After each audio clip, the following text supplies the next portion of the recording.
Class 6 এর English grammar ক্লাসে তোমাদের সবাইকে স্বাগতম। আজকের এই ক্লাসে আমরা 38 পৃষ্ঠার এই ডি নাম্বারটি গতকাল কিন্তু আমরা করিনি। এটা আমাদেরকে করতে হবে। গত ক্লাস পর্যন্ত যারা আমাদের সাথে ছিল তারা জানো যে আমরা সি নাম্বার এবং এই ধারাবাহিকভাবে এগুলো সবগুলো করেছি। এখন অনেকে যারা প্রথমে এই ক্লাসটি দেখছো তারা তো পূর্বের ক্লাসগুলো করনি, তারা ওই ক্লাসগুলো কিভাবে পাবা? নাম্বার 1, এই ভিডিও যেটা থেকে দেখছো সেটাই একটা প্লেলিস্ট। তোমাকে যদি প্লেলিস্ট শো করায় সেক্ষেত্রে তুমি সেখান থেকে দেখতে পারো। নাম্বার 2, এই ভিডিওর ডেসক্রিপশন লিঙ্কে অবশ্যই এই ভিডিওর লিঙ্ক থাকে, তো সেক্ষেত্রেও তুমি অনায়াসে কিন্তু সেই ক্লাসগুলো করতে পারবা। আচ্ছা, আমি একটু জুম করে দেখাবো এখানে যে প্রশ্নে কি বলছে আর আমাদেরকে কি করতে হবে। এখানে বলছে রাইট এ ফিউ সেন্টেন্সেস, মানে কিছু সেন্টেন্স লেখো। ফিউ মানে কিছু লিখতে হবে। ডিসক্রাইব মানে বর্ণনা করবা what you are doing this time last week, মানে গত সপ্তাহে আমরা কি কি করেছি সে সম্পর্কে। নোট, বিশেষ দ্রষ্টব্য, পাস্ট পারফেক্ট টেন্স এবং past perfect continuous tense will be dealt within the grammar book of the class 7, মানে অ্যাকচুয়ালি ক্লাস 7-এ যে গ্রামার বইটি রয়েছে সেই অনুসারে তোমাকে এখানে কিছু সেন্টেন্স লিখতে হবে। তো এখানে তুমি যা তা লিখতে পারো, কোনো প্রবলেম নাই। তবে স্ট্রাকচারটাকে মূলত পাস্ট পারফেক্ট কন্টিনিউয়াস, মানে পাস্ট পারফেক্ট হওয়া লাগবে এবং কি পাস্ট পারফেক্ট কন্টিনিউয়াস, এই দুইটা টেন্সে হওয়া লাগবে। এট ফার্স্ট আমি বলবো যে এই দুটো রুলস কি, তো আমি এর জন্য একটা নোট নিলাম। আমি কিন্তু প্রেজেন্ট পারফেক্ট কন্টিনিউয়াস তোমাদেরকে পূর্বের ক্লাসগুলোতে শিখিয়েছি। সেক্ষেত্রে আমরা এই দুইটা স্ট্রাকচারকে কপি করে নিব। একটা হ্যাঁ বোধক, একটা না বোধক রয়েছে। তো এটাকে আমি কপি করে নিয়ে সরাসরি আমরা একটা নতুন দিব, ঠিক আছে, নতুন ভাবে দিব, যার নাম দিব past perfect tense. Past perfect, যেটা এরা কিন্তু বলেনি, কিন্তু আমরা লিখবো পারফেক্ট। পাস্ট পারফেক্ট টেন্সের স্ট্রাকচারটা কি? টেন্স। আচ্ছা, পাস্ট পারফেক্ট টেন্সের যে স্ট্রাকচারটা হবে, এখানে একটু আমি এখানে ঠিক করবো। আচ্ছা, এখানে এই তো মোটামুটি আমাদের এটা হলো পাস্ট পারফেক্ট কন্টিনিউয়াস। এবার কি আমি লিখবো স্ট্রাকচার, বা আমি এখান থেকে এটা পেস্ট করব। এই যে স্ট্রাকচার দেখতেছো এটা হলো প্রেজেন্ট পারফেক্ট কন্টিনিউয়াস। তো হ্যাভ এজ এর পরিবর্তে যদি তুমি এখানে হ্যাড লেখো, দেন ডান হয়ে গেল পাস্ট পারফেক্ট, ঠিক আছে, পাস্ট পারফেক্ট টেন্স। দেন এখানেও সেম, হ্যাভ এজ এর পরিবর্তে তুমি কি যদি লেখো হ্যাড, তাহলে হয়ে গেল পাস্ট পারফেক্ট টেন্স। আমি এট ফার্স্ট তোমাদেরকে আগে রুলস গুলো বানিয়ে দেখাচ্ছি, আগে স্ট্রাকচারটা দেখাচ্ছি, দেন আমি তোমার প্রবলেম সলভ গুলো করবো, ঠিক আছে। তো এটা তুমি যেটা দেখতে পারছো এটা হলো তোমার পাস্ট পারফেক্ট কন্টিনিউয়াস টেন্স গঠন করার যে নিয়ম বা যে প্রসেস সেটা। তো এটা হলো আমাদের একটা স্ট্রাকচার, যেটা হলো পাস্ট পারফেক্ট এর আরেকটা, কিন্তু ওরা আরেকটা বলছে, ওইটার স্ট্রাকচারটা একটু দেখবো। সেটা ওরা কি বলছে, পাস্ট পারফেক্ট কন্টিনিউয়াস হতে হবে। এন্ড পাস্ট পারফেক্ট কন্টিনিউয়াস এর জন্য আমাকে এই স্ট্রাকচারটার সাথে দেখো আমাদের প্রেজেন্ট পারফেক্ট কন্টিনিউয়াস টেন্সটাকে আমরা নিয়ে আসবো। দেখি আমরা প্রেজেন্ট পারফেক্ট কন্টিনিউয়াসটা কোথায় লিখেছি। অ্যাকচুয়ালি প্রেজেন্ট পারফেক্ট কন্টিনিউয়াস কি শেখানো হয়নি না? আচ্ছা, তোমাদের এটার সম্পর্কেও তারা আসলে ডিটেইলিং এ কিন্তু বইয়ে বলেনি। আমি যদিও টেন্স সম্পর্কিত একবারে ইন টোটাল বলেছি একটা ক্লাসে, তোমরা চাইলে সেই ক্লাসটা দেখলে অনায়াসই বুঝতে পারবা। আচ্ছা, আরেকটা স্ট্রাকচার হলো পাস্ট পারফেক্ট কন্টিনিউয়াস টেন্স। আচ্ছা, ঠিক আছে, পাস্ট পারফেক্ট কন্টিনিউয়াস টেন্স।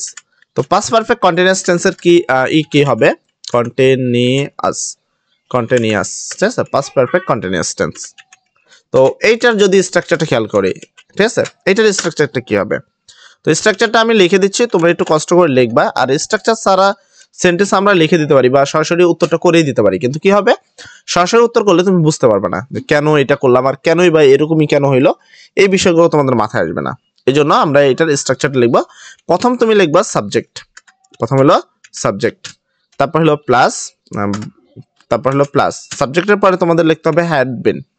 এখানে আমরা হ্যাড বিন, ঠিক আছে। দেন ভার্ব, তারপর কি ভার্বের সাথে আইএনজি, তাহলে ভার্বের মানে ভার্ব যেটা আছে ভার্বের আইএনজি ফর্ম, তো ভার্ব এর আইএনজি ফর্ম আইএনজি, ঠিক আছে। প্লাস অবজেক্ট প্লাস আদার্স, তুমি প্লাস অবজেক্ট প্লাস আদার্স লিখবা। তো আমি এখানে লিখবো অবজেক্ট প্লাস যদি আর কিছু থাকে সেক্ষেত্রে আদার্স। তো এই তো মোটামুটি আমরা এই স্ট্রাকচারগুলো লিখে দিলাম। তুমি একটু কষ্ট করে হলেও এই স্ট্রাকচারটা লিখবা। তো এই হলো আমাদের মোটামুটি স্ট্রাকচার। এইবার আমাদের করণীয় কি, এটা আমি একটু ছোট করে দেবো, স্ট্রাকচারটা বড় হয়ে গেছে যার ফলে বোঝা যাচ্ছে, মানে ওইগুলো আমরা দেখতে পারবো না। এবার একটু ছোট করে দিলাম, এবার জুম করে দিচ্ছে। দেখো, এই টোটাল হলো আমাদের হলো পাস্ট পারফেক্টের স্ট্রাকচার, পাস্ট পারফেক্ট কন্টিনিউয়াস টেন্সের স্ট্রাকচার। এবার আমরা করবো হলো তোমাদের প্রশ্নের উত্তর।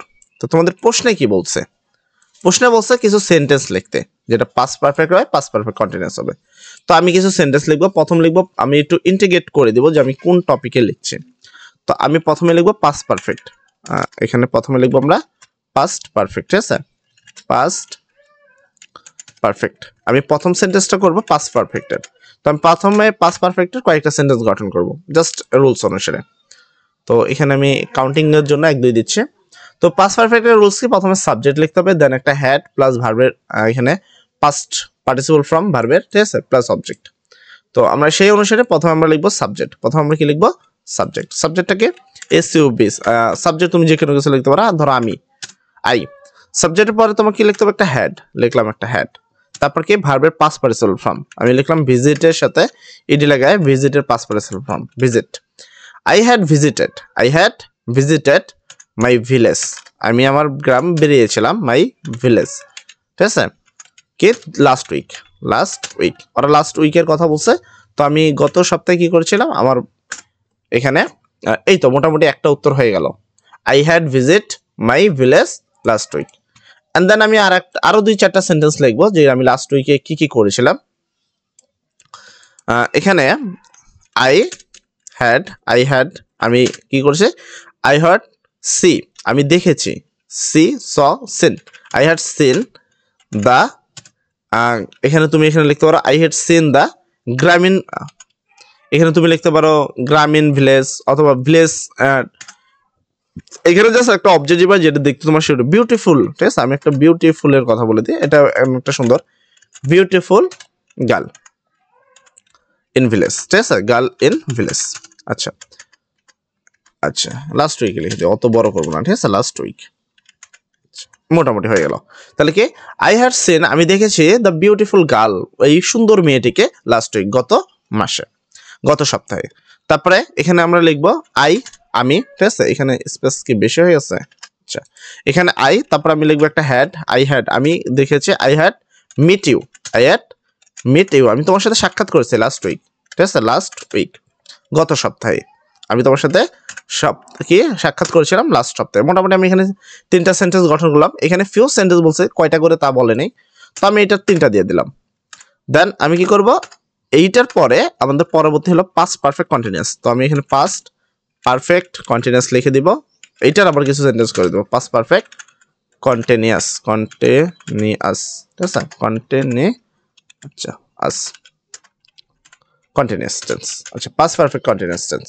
দেন এইটার আমরা আবার 5টা লিখবো, মানে 5টা তো না, ওখানে 3টা লিখছে, এখানেও 3টা লিখবো। তো এখানে জাস্ট আমরা এই 3টাকে কপি করে নিব, আমরা এইগুলোকে নিব, ঠিক আছে, বেশি দূর চলে যায়, আচ্ছা মাউস পয়েন্ট ক্লিক করার কারণে অনেক ক্ষেত্রে অনেক দূর চলে গেল।